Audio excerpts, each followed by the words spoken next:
Benvenuti o ben ritrovati sul mio canale, io sono Daniele. Oggi nuovo tutorial dedicato al mondo dei draghi. Vi mostrerò come realizzare un occhio realistico con la classica pupilla da rettile.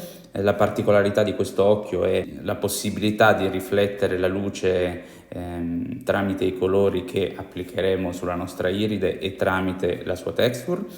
Come nel video dedicato all'occhio in stile Disney Pixar partiremo da una sfera. Vi ricordo di lasciare un like, commentare, condividere, iscrivervi al canale e ovviamente attivare la campanella per non perdere i prossimi video. Vado ad aumentare la risoluzione della mia sfera, me la rendo bella liscia e creo già un remesh a 400. Solito discorso, quando poi vado ad applicare delle texture o a fare dei tagli potrebbero sorgere dei problemi. Riutilizzando la funzione remesh sempre con lo stesso numero riuscirò a recuperare quegli errori.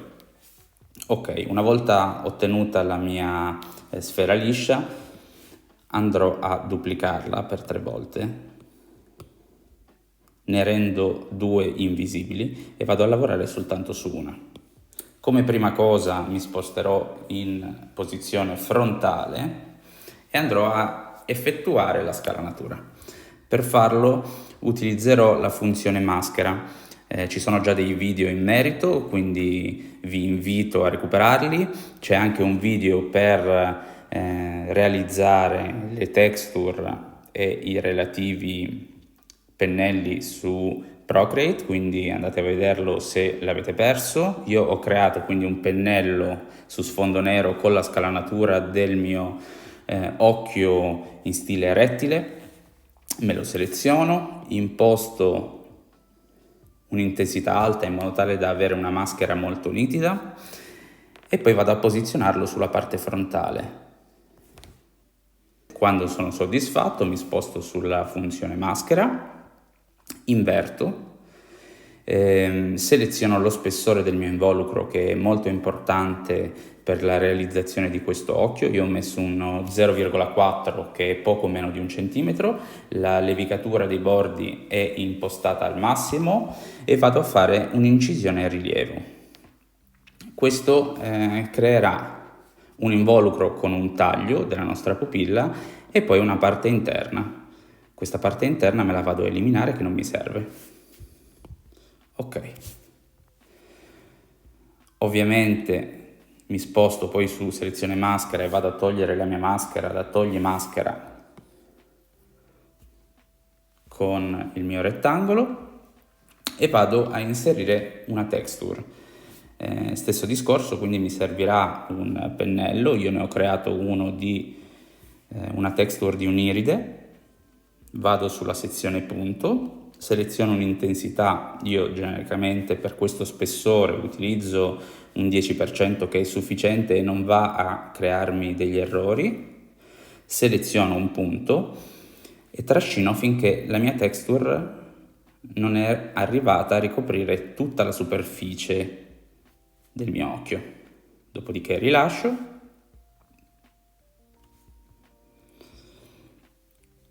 e una volta che ho questo involucro con la mia texture inizio già con la colorazione. Quindi mi sposto su pittura. Come prima cosa voglio ottenere, mettete un disturbo minimo e una metallicità minima.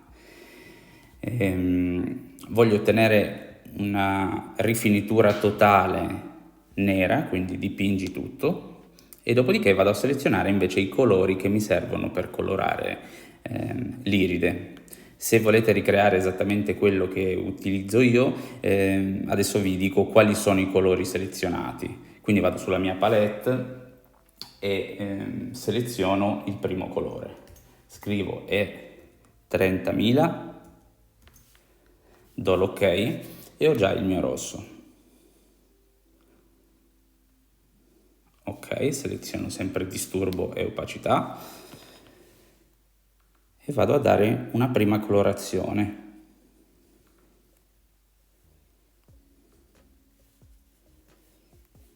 Dopodiché seleziono un altro colore, mi sposto sempre sulla palette, cancello il numero di prima e aggiungiamo F97200. Ok, adesso ho l'arancione, quindi la parte un po' più interna. Ovviamente la colorazione è a discrezione vostra, come più vi piace, non c'è una regola, cercate di essere il più creativi possibile. Mi manca l'ultima colorazione, quella un po' più accesa, ovvero il nostro giallo. Vado sempre a selezionarmi il colore FFB600. Do il mio ok e ho ottenuto il mio giallo. Eccoci qua. Quindi, una volta che ho i miei colori, posso smettere di lavorare su questa sfera e spostarmi sulle altre. Quindi per il momento la oscuro, attivo la seconda sfera e vado a dargli una colorazione totalmente nera, disturbo al minimo, metallicità al minimo, in modo tale che rifletta bene la luce e sia bella liscia.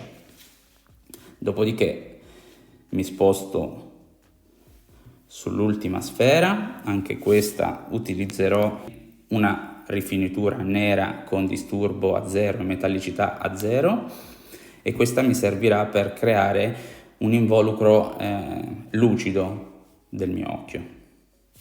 Quindi mi sposto su additivo e come potete vedere già si è creata una bolla trasparente.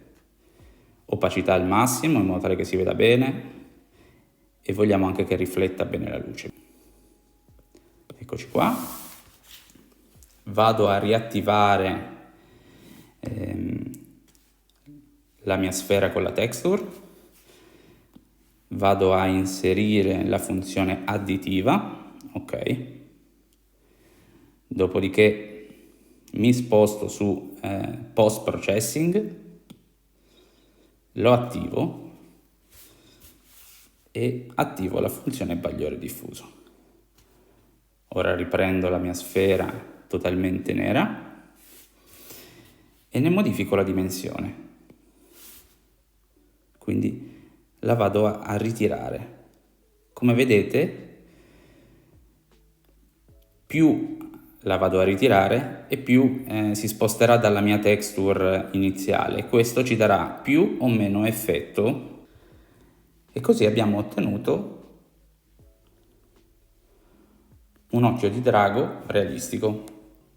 Per andare a ottenere un effetto più vivido dei nostri colori ci dobbiamo spostare su la sfera delle texture, andare su materiali e selezionare l'opacità. Più alziamo l'opacità, in questo caso, e più, come vedete, l'effetto dei colori sarà evidente. Decidete voi quanto debba riflettere la luce, non vi resterà che inserirlo all'interno di una vostra miniatura e avrete ottenuto un occhio realistico in stile drago. Ovviamente l'occhio ha questo effetto in base alla luce che uno va a puntargli, quindi con l'esposizione. Se voi andate a spostare con la levetta della rotazione la luce, come potete vedere, cambierà l'effetto sulla nostra massa. Spero che questo video sia stato utile, vi ricordo di lasciare un like, commentare se volete un video in particolare, condividere, iscrivervi al canale e ovviamente attivare la campanella per non perdere i prossimi video.